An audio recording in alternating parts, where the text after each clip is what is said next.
I remember the nights I spent sitting by my bedroom window, staring out at the street lights, listening to the distant sounds of families laughing, doors closing, and footsteps echoing down empty sidewalks. In those moments, I always felt like I was standing outside life, watching it unfold, but never being part of it. I wasn't sad in the usual way. I was quiet, observant, patient. I had learned early that life didn't hand out attention to those who waited silently. And I had perfected the art of waiting anyway. My name is Jenna. I'm young, determined, and though many would not have guessed, I had spent most of my life learning how to disappear in plain sight. In our home, attention was a currency, and I never had enough. My parents had favorites. My brother was always the star, and I was the shadow in the corner, unnoticed yet present. Every morning followed a ritual of exclusion. Breakfasts were rushed affairs where conversations flowed like water around me, never touching me directly. I would pour my cereal quietly, nod politely when addressed, and smile even when I didn't want to. I learned early that speaking up didn't help. It never did. The loudest voices, the most confident opinions, those were the ones that mattered in our family. Mine, no matter how sharp or honest. DID and single quotes T. School offered a temporary escape. At least there, I was judged differently. Teachers saw me, sometimes praised me. Friends noticed me, sometimes included me. But even there, a subtle voice of doubt followed me. It whispered, "They will always treat you like you don't belong, no matter what you do." I hated that voice, but it became a companion over time. I worked hard to prove myself in every area of my life. I earned my grades, excelled in projects, and pushed myself further than anyone asked. Still, the invisible wall at home never changed. Family dinners were the hardest. I watched as my parents praised my brother for grades I had earned to, for achievements I had accomplished too, and they never once acknowledged my effort. Praise came selectively, affection came sparingly, and I learned early that love could be measured in attention and acknowledgement, and that I had very little of either. When I was a teenager, it became clear that inheritance and family wealth were never going to be mine. My parents would casually mention things about future plans, houses, money, investments, and always with a small pause, a look, or a name my brother's name, never mine. I didn't argue. I didn't protest. I smiled politely, nodded, and walked away, storing every hurt in a place that would not be seen. It was a survival mechanism, a quiet armor I wore every day. My grandmother was different. She noticed me, not with overt praise, not with favoritism, but with attention that was calm, steady, and deliberate. She would invite me into her small, cluttered living room and talk to me as if I were the only person in the world who mattered at that moment. We didn't speak of the injustices I faced. She didn't need to. She only listened and watched. Her presence was a comfort I hadn't realized I needed until she was gone. She had a way of noticing the quiet strength in people that others overlooked. She never tried to fix my life, never offered money, never told me I would succeed. She simply saw me, and in her quiet observation, I felt a sense of validation I had never received anywhere else. I had accepted the role I was given at home, but I wasn't broken. I had learned to survive in silence, and silence can be a weapon if you know how to wield it. I could observe without being noticed, calculate without being questioned, and wait without being challenged. My family thought this made me weak. They were wrong. I was patient. I was learning, and I was ready, even if I didn't know what for yet. The day my parents told me clearly that I would inherit nothing was not dramatic. There were no tears, no yelling, no confrontation, just a folder, a calm voice, and words that hit harder than any punch. Don't expect anything, Jenna. Everything will go to your brother. That was it. No explanation, no discussion, no apology, just a cold, final decree. I nodded. I smiled. I accepted it. Inside, something shifted. I didn't cry. I didn't scream. I didn't throw anything. I simply took a deep breath and walked away. My parents believed they had won. They thought the story ended there. But they didn't know one thing: they had underestimated me. And they had completely overlooked my grandmother. She had been watching silently. She had seen the exclusion, the favoritism, the tiny slights that added up to a life of quiet oppression. And she had acted, carefully, deliberately, in ways no one would have guessed. I didn't know how much yet, but I would soon. For now, I returned to my quiet routines. I paid my bills. I worked extra shifts. I studied extra hours. I kept my head down. To anyone watching, it looked like I had given up. To those who truly saw, it was the calm before the storm. Evenings were my favorite time. Alone, in my small apartment, I would reflect. I would replay every slight, every unfair remark, every moment I had been overlooked. And in that reflection, I found clarity. Anger, yes, but also a strategy. Not a revenge plan. Not yet. Just awareness. Understanding the terrain. Learning the battlefield before you even enter it. I often thought about my grandmother's words, though she never said much. Patience, Jenny, she whispered once long ago. One day, people will see who you really are, whether they like it or not. At the time, I didn't fully understand, but slowly, I began to. I wasn't weak. I wasn't invisible. And soon, my life would prove it in ways no one expected. After that evening when my parents told me I would inherit nothing, I returned to my routines with a strange sense of calm. It wasn't happiness, and it wasn't relief. It was more like a quiet awareness, the kind that creeps in slowly when life forces you to notice things you never paid attention to before. I started watching my family differently. Every smile, every glance, every passing comment became a piece of a puzzle I hadn't realized existed.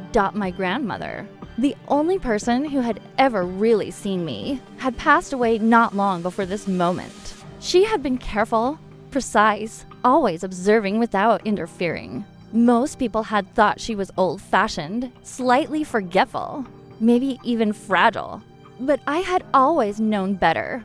She saw the world with sharp eyes and sharp mind. She noticed the patterns, the hypocrisies, the small injustices that others ignored. And somehow, she had chosen to leave me a part of her story, a part that my parents were completely unaware of. At first, the clues were subtle. A folded note one found hidden behind a drawer, written in her unmistakable handwriting. Patience is your strength. Everything will come when the time is right. I didn't know what it meant fully, but I kept it. I couldn't throw it away, even when it made no sense at the time. Then there was the way she had entrusted me with certain responsibilities that others ignored. Organizing her paperwork, checking on her accounts, cataloging old family documents. She never said why she trusted me over anyone else. She just let me do it. I didn't understand the importance of those tasks until much later. As the days passed after my parents' declaration, I began noticing more anomalies. Certain letters that had arrived for her weeks before her death, never opened by my parents. Files labeled with dates and numbers that didn't match anything we had discussed. Tiny receipts from banks and investment accounts that seemed out of place.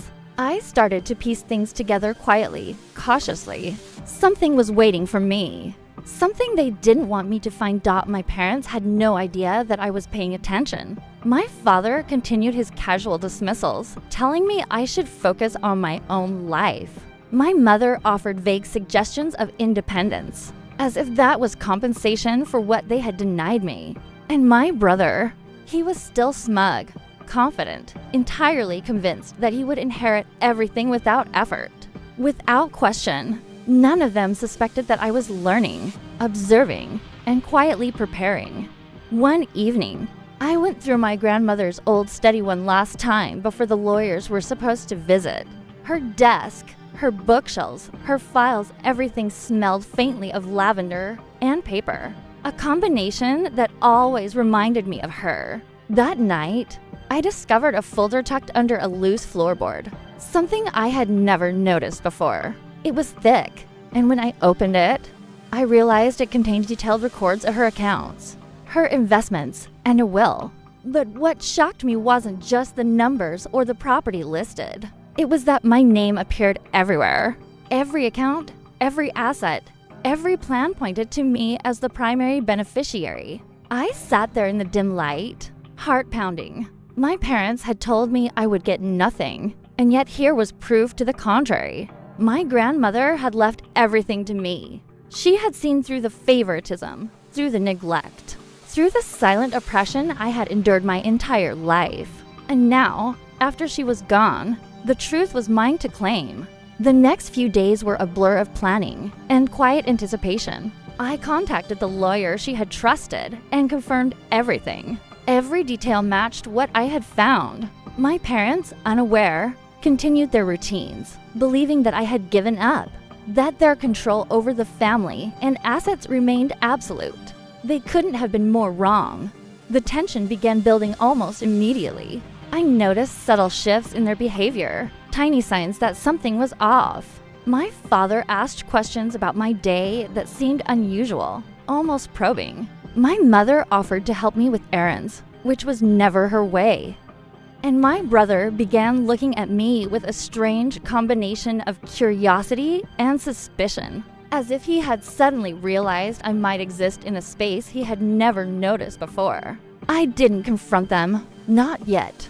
I didn't raise my voice, didn't demand answers, didn't let them know that I had discovered the truth. I stayed silent, just as my grandmother had trained me to. I understood now why she had always trusted me over everyone else. Patience, observation, careful timing, these were my weapons, and I intended to use them wisely.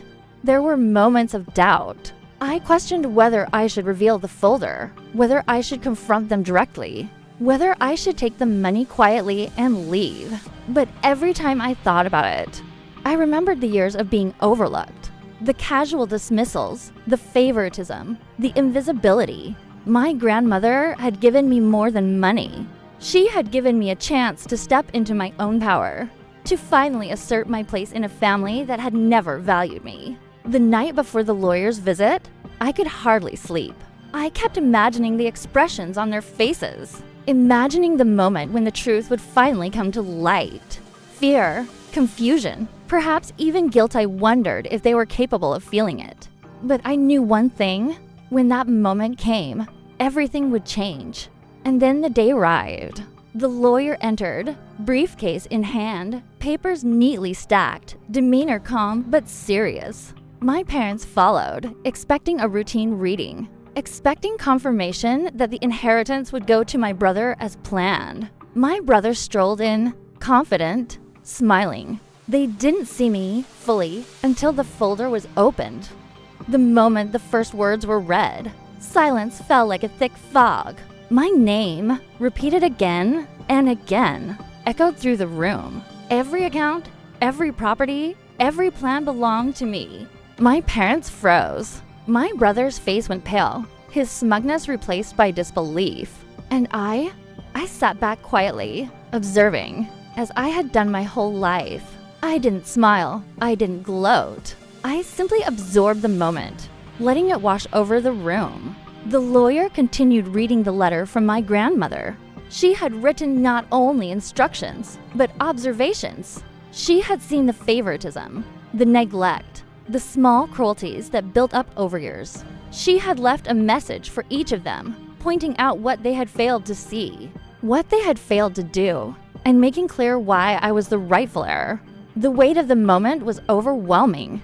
My parents tried to speak, but the words faltered, failing to match the gravity of the situation. My brother stammered, searching for excuses, for justification, for anything to explain why he had been so certain of his entitlement. And I listened. I didn't interrupt. I didn't respond. I let their confusion, their shock, their fear fill the space. It was, in a sense, the first moment of true justice I had ever experienced. Not loud, not violent, not dramatic. Just truth, undeniable, and final. My grandmother had orchestrated it perfectly. She had waited, observed, and acted in a way that ensured the outcome would be both just and inevitable. After the meeting, I left the room quietly. My parents stayed behind, struggling with their emotions, trying to find words that didn't exist.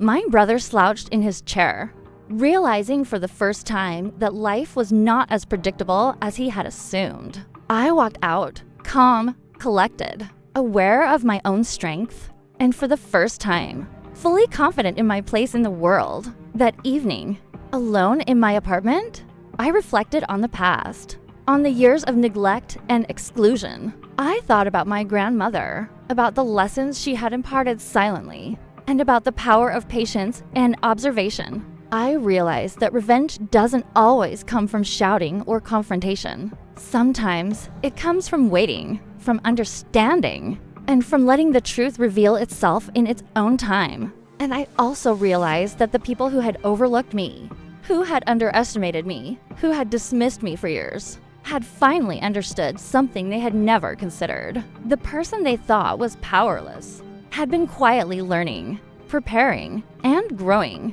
And now, with the inheritance and the proof of my grandmother's foresight, that person me was finally unstoppable. After the lawyer had left and the papers were signed, a strange calm settled over my apartment. I sat in my chair, the evening light spilling across the floor, and let the magnitude of what had just happened sink in. 2.1 million euros. Every account, every property, every asset, and all of it under my name. For a moment, I closed my eyes and simply breathed. I could hear my own heartbeat, slow and steady, matching the rhythm of a life that had been patient and observant for years finally being rewarded. I thought about my parents, the people who had dismissed me, overlooked me, treated me like I didn't matter. I thought about my brother, smug, confident, certain of a future that no longer belonged to him. And I smiled not in triumph, not in malice, but in quiet satisfaction.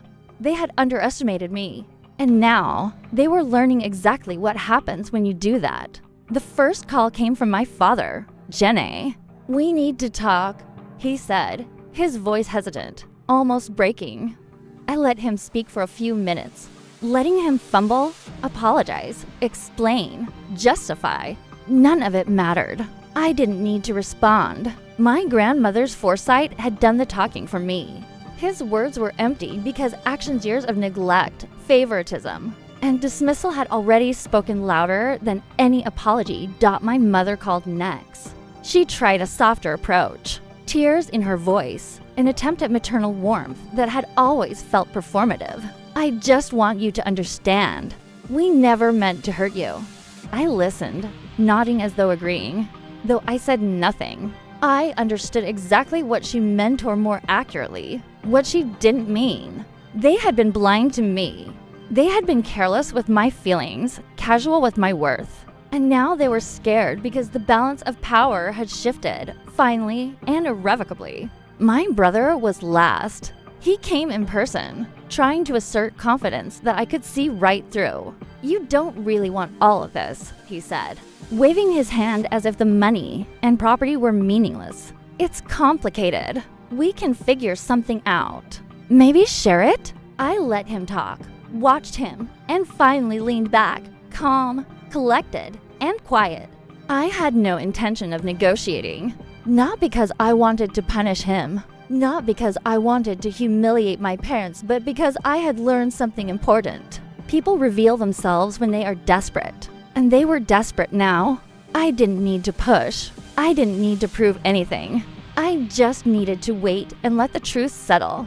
That night, alone, I went over every detail of the inheritance. Bank accounts, property deeds, investments. Business interests all meticulously recorded in my grandmother's careful handwriting. She had planned everything for me, not because she owed me something, but because she saw my strength, my patience, my ability to manage it responsibly. She had given me the ultimate gift, not just money, but freedom and the power to create my own life on my terms. The next few days were a test of patience and strategy. My parents tried various approaches: guilt, pleading, even indirect threats masked as concern. They suggested I sell the assets, let them manage certain properties, or consult them on investments. I listened politely, nodded occasionally, but made no commitments. I was no longer the girl who silently accepted decisions made for her. I was now the one in control, quietly observing their desperation, calculating my next moves. It was fascinating, almost surreal, to see the shift. My father, usually so composed and confident, now hesitated before speaking. My mother, who had always been controlling, now tried to appease me with kindness that bordered on obsequiousness. And my brother, the arrogant one who had always assumed he would inherit everything, was suddenly uncertain, questioning, and hesitant. Every reaction was a testament to the truth my grandmother had always known: patience, quiet observation, and integrity are more powerful than arrogance or favoritism. In the evenings, I began planning not revenge, not retribution, but strategy for my life. I listed the accounts that needed attention, properties that required management, and investments that could grow. I spoke to financial advisors, lawyers, and trusted mentors. I visualized the future I wanted, not defined by my family's expectations, but by my own goals and ambitions. The power I had acquired was not just financial. It was psychological. It was the ability to choose my own path, to be independent, to command respect without demanding it. Meanwhile, the tension in my family grew palpable. Every conversation, every glance, every casual remark was loaded with unspoken fear. They tried to test me, to see if I would falter, to see if I could be manipulated or intimidated. But I had spent my life learning how to read people, how to anticipate their moves, how to stay calm in the face of injustice. They could not reach me.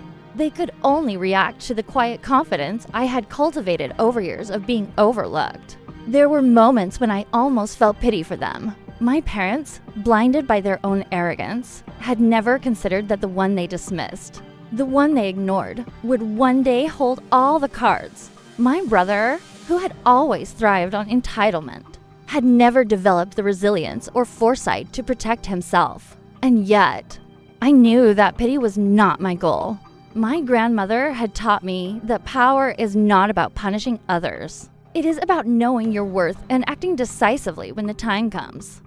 One afternoon, my father attempted a more direct approach. He came to my apartment, carrying documents and spreadsheets, trying to appeal to my sense of family obligation. "Jenny, we just want to make sure you understand everything. You don't have to do this alone." I looked at him calmly, fully aware of the fear in his eyes. "I understand perfectly," I said, "and I will handle everything just as my grandmother intended. I appreciate your concern, but I don't need help." He faltered, searching for words, but none came. He realized in that moment that the girl he had overlooked, dismissed, and underestimated was no longer someone to control. She was a force he could not influence, a mind and will of her own, guided by the careful planning of someone who had seen her potential before anyone else did. In the evenings, I began writing down my own goals. Not just financial or career goals, but life goals. I visualized the future I wanted: independence, success, and peace of mind. And every plan was guided by a single principle: control your own destiny. And never let anyone diminish your worth again. By the end of part 3, I had fully realized my position. I was no longer the overlooked daughter. I was no longer the shadow in my family's home. I was in control, quietly, decisively, and powerfully. The inheritance was not just money, it was validation, freedom, and justice, all wrapped in my grandmother's foresight and planning. And for the first time in my life, I felt completely untouchable. The days after the inheritance revelation were unlike anything I had ever experienced. There was a quiet storm in the house, subtle but relentless. My parents moved cautiously, as though stepping on fragile glass. Every word, every glance, every gesture carried a weight I had never seen before. For years, they had operated with absolute confidence, secure in their power over me. Now, that power had shifted, and it was visible in every trembling interaction. I began receiving messages from them at odd hours, attempts to reach out, to soften me, to remind me of family ties that I had never felt in the first place. My father sent long emails, carefully worded, explaining his decisions, apologizing for oversights, and offering guidance that I had never asked for. My mother called repeatedly, her voice trembling, pleading for reconciliation, for understanding. My brother tried to corner me in hallways, in corners of the house, insisting on discussions that always felt like negotiations. But I had learned to watch, to listen, to absorb, and I had learned that words were cheap. Actions spoke louder. I decided to confront them not in anger, not in accusation, but in calm, unshakable authority. It was time for them to see that the girl they had dismissed was no longer quiet, no longer powerless. The first confrontation happened in the living room, a space I had once avoided, a place where I had always been overlooked. My parents were sitting on the couch, my father holding his hands tensely, my mother wringing a tissue nervously.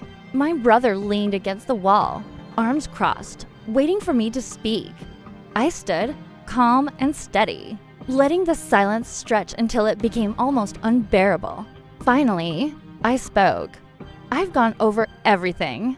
I said softly, deliberately. Every account, every property, every plan my grandmother left behind. And I understand now why she trusted me. Their faces changed. My father opened his mouth, but no words came. My mother's eyes widened, a flicker of fear crossing her features. My brother's smug confidence wavered.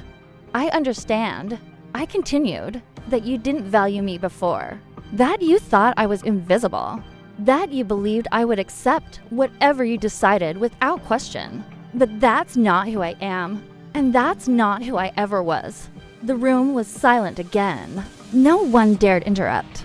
The weight of my words seemed to settle on them like a heavy curtain, making it impossible to speak without hesitation. I continued, explaining that my grandmother had planned carefully, had seen through years of neglect, and had ensured that justice would be done in the quietest, most undeniable way. You had your chance, I said. You chose to ignore me. You chose to favor him. You chose to make me believe that my worth was optional. And now, the truth is clear. I am in control of my life, my future, and everything my grandmother left me. My father finally found his voice. Jenny, we didn't realize. I held up my hand, stopping him. No, don't speak. You had your chance. The only thing left for you now is to accept it. You cannot change the past, and you cannot undo what has been done. What matters now is what comes next. My mother started to cry quietly, a mixture of guilt and fear, realizing that her attempts at reconciliation came too late. My brother shifted uncomfortably, realizing that the confidence he had always carried was gone, replaced by uncertainty and the dawning awareness that he had never really understood me, or underestimated me entirely. In the following days, the tension escalated. My parents attempted subtle manipulations, reminders of family loyalty, offers of guidance, hints that my grandmother might have left things differently if she had chosen to consider them. I listened politely, nodded occasionally, but remained steadfast. I had learned patience. I had learned observation. I had learned that power is not in shouting or intimidation. It is in quiet, deliberate action. I began making strategic decisions about the inheritance. I met with lawyers, financial advisors, and mentors. I planned how to manage the assets, how to grow investments, how to secure my future without relying on anyone else. I did this calmly, efficiently, and deliberately, sending a clear message to my family without a single harsh word. I was capable. I was independent. I was untouchable. My father tried one last approach, a more direct attempt to sway me.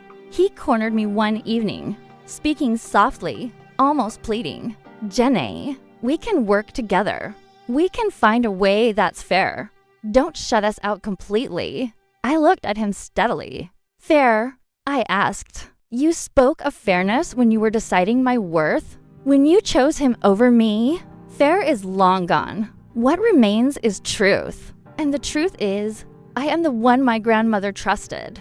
He faltered, realizing that words could no longer influence the outcome. My mother tried to cry, tried to appeal to emotion, but I had grown strong in patience and observation. I was no longer swayed by theatrics or guilt. My grandmother had given me more than inheritance. She had given me clarity, foresight, and understanding. I now knew who I was, what I deserved, and how to assert it calmly yet decisively. The power dynamic shifted entirely. I began making decisions on my own terms. Investments were redirected, properties were managed efficiently, and opportunities for growth were seized. I did not act out of vengeance. I did not seek to humiliate or destroy. I acted out of purpose, responsibility, and self-respect. And slowly, the family began to adjust. My parents, realizing that their influence was gone, began to respect boundaries they had never considered before. My brother, initially resentful and bewildered, started observing me quietly, a hint of newfound understanding in his eyes. He realized, perhaps for the first time, that I was not just capable, but formidable in my own right. The quiet satisfaction of knowing I had gained control without confrontation, without aggression, was profound.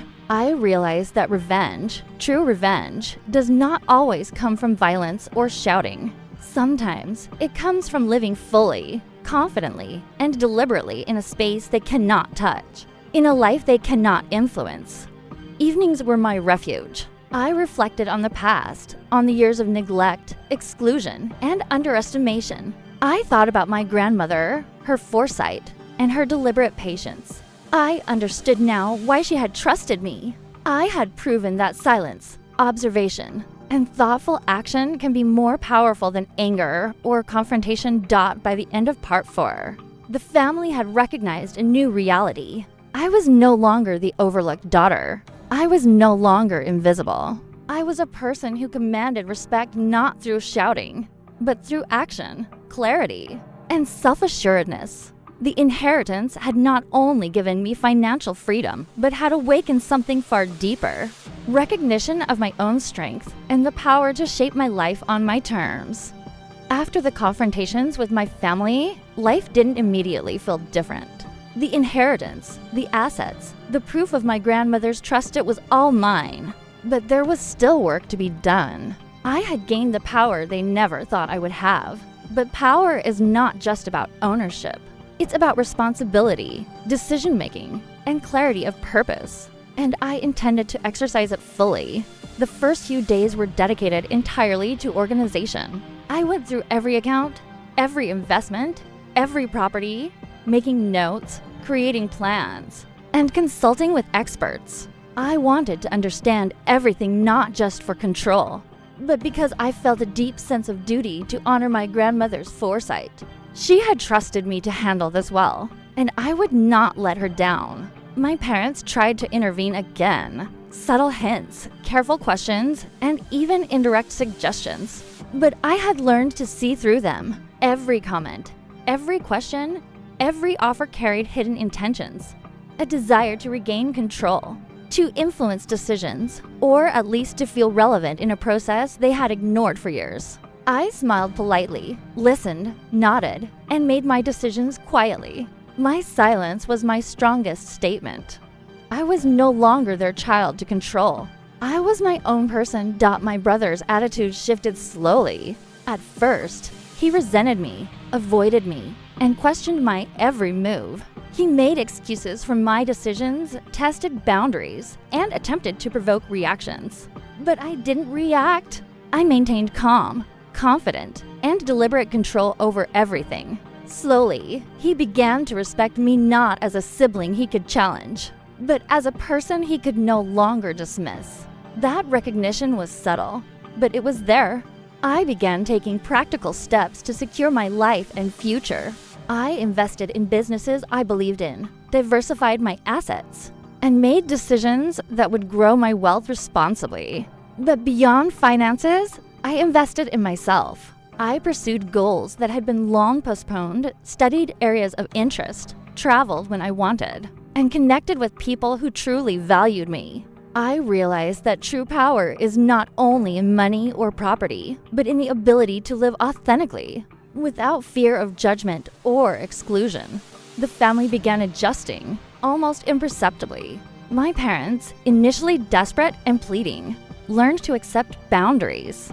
They tried, at first awkwardly, to reestablish connections, but I only allowed what felt genuine. They had had their chance to influence my life unfairly.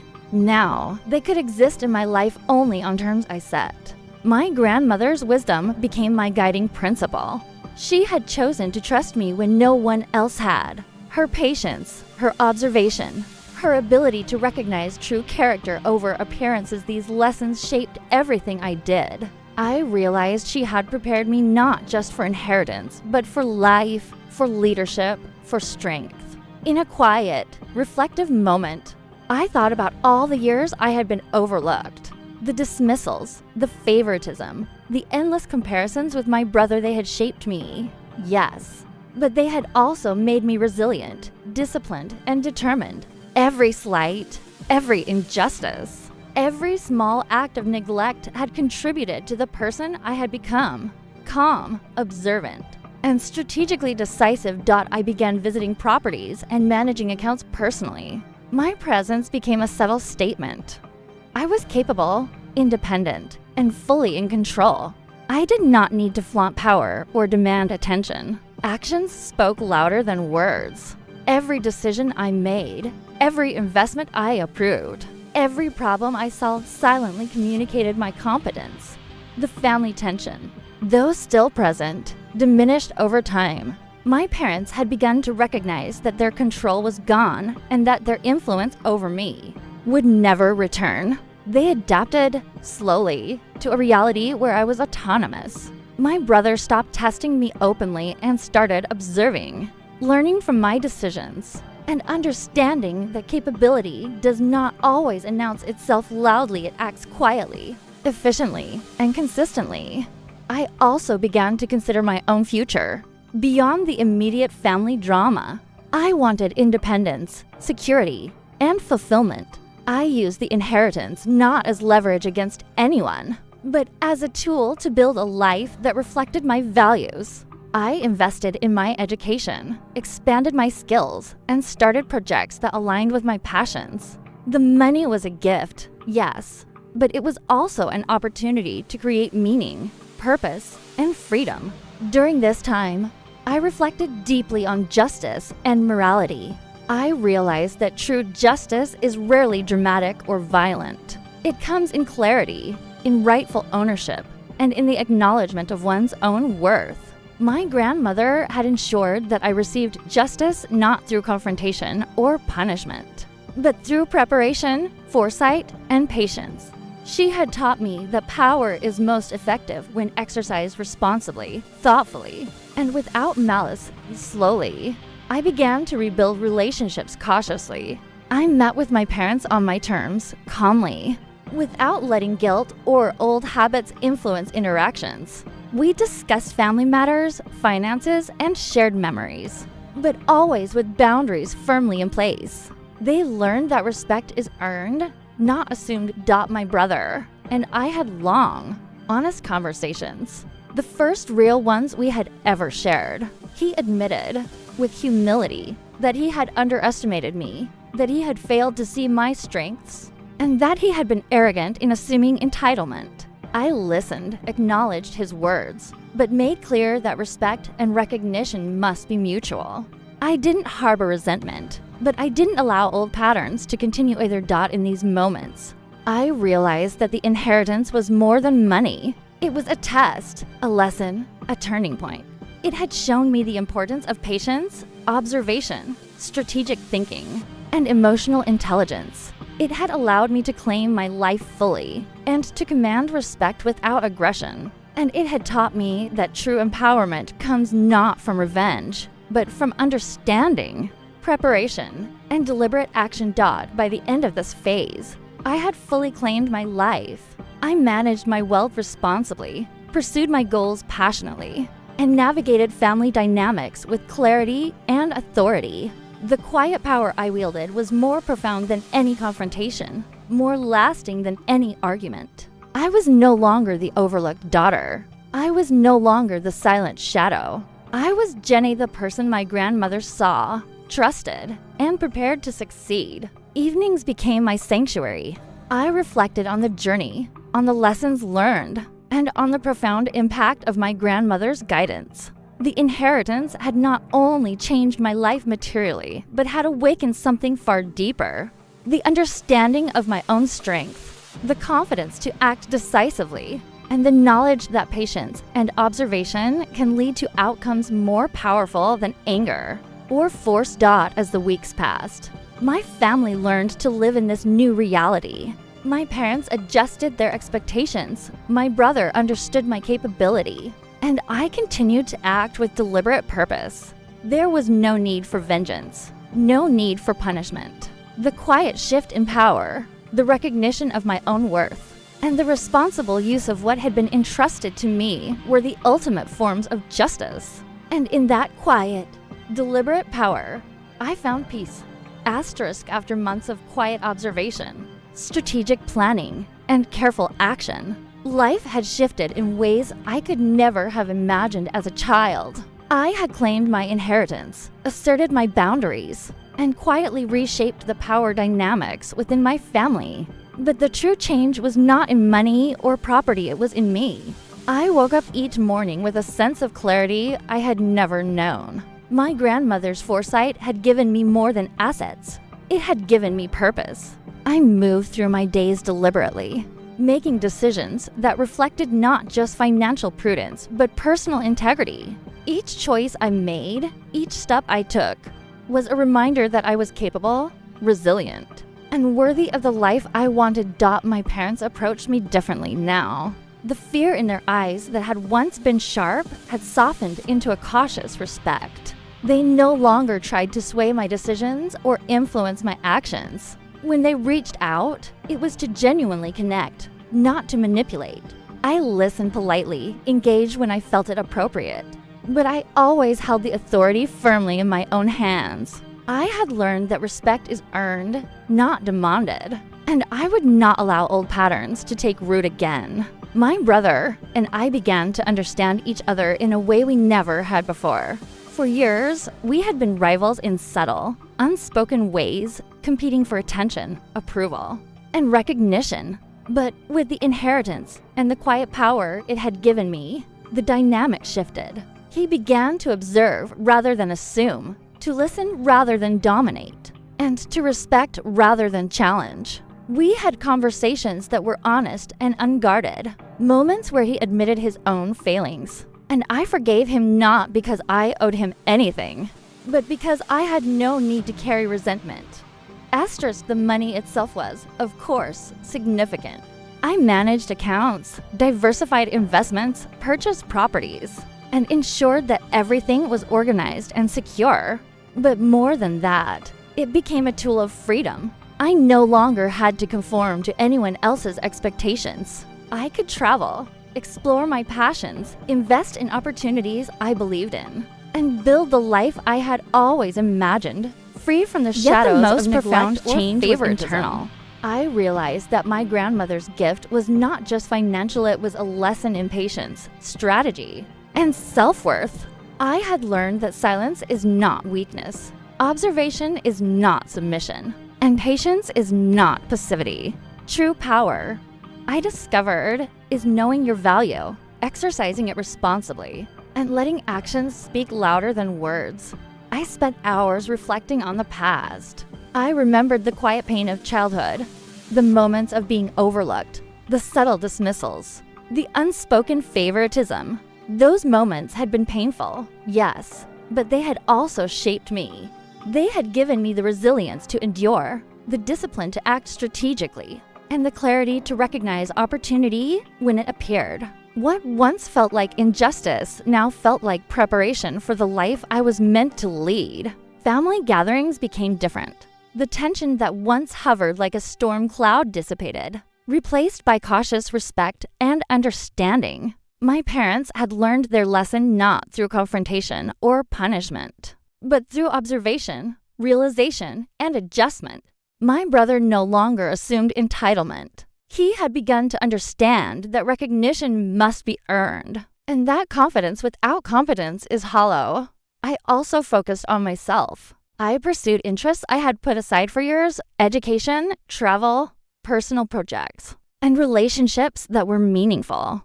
I invested in my skills, expanded my knowledge, and embraced experiences that allowed me to grow in ways my childhood had never permitted. Each success, each achievement, was a quiet affirmation of my capability and resilience.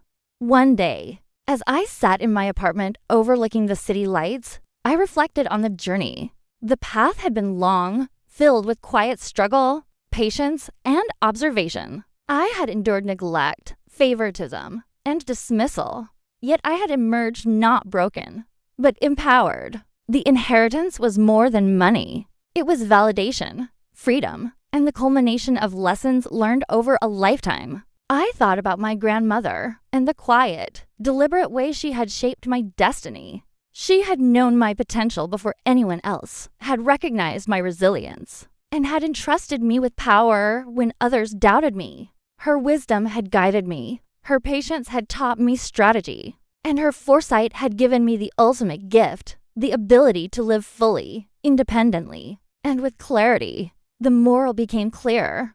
Life often underestimates quiet strength. People overlook patience, humility, and observation because they mistake silence for weakness. But the truth is, power often resides in those who watch, learn, and act deliberately. Those who are dismissed today may be the ones who shape tomorrow. I had chosen not to seek vengeance. I had chosen not to humiliate, destroy, or punish. Instead, I had embraced responsibility, strategy, and clarity. The people who had doubted me had learned their lesson, not through fear or anger, but through observation of my capability, independence, and self-respect. That, I realized, is the most lasting form of justice. Life moved forward. I managed my inheritance wisely, pursued my goals passionately, and maintained relationships on terms that were healthy, respectful, and empowering. The quiet confidence I had cultivated over years of neglect had blossomed into a life fully my own.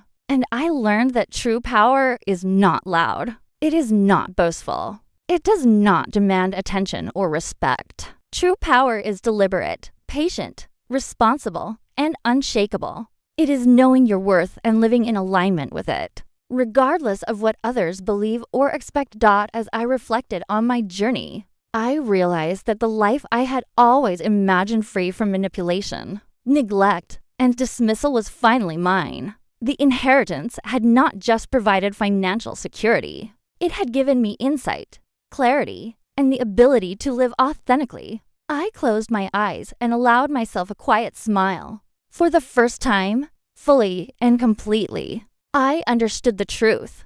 Being overlooked is not a weakness. Patience is not passivity, and enduring injustice is not the same as accepting it. True strength lies in observing, learning, and acting decisively when the moment arrives. And in that moment, I knew I was free. I was Jenny. I had survived neglect, endured favoritism, and overcome dismissal. I had inherited not just wealth, but freedom, respect, and clarity. And for the first time in my life, I was living entirely on my own terms, confident, capable, and unstoppable. The journey had been long, but every quiet, patient step had led me here. And I would never forget the lessons learned along the way. Patience is power. Observation is wisdom, and silence can be the most formidable strength of all. Thank you so much for watching. If you enjoyed this story, make sure to like the video and subscribe to the channel so you don't miss any dramatic stories of betrayal, revenge, and life-changing twists. Comment down below what shocked you the most or how you would have reacted in Jenny's place. We love reading your thoughts. And don't forget to hit the bell icon to get notified whenever a new story drops. Your support really helps us bring more suspenseful, emotional tales straight to you.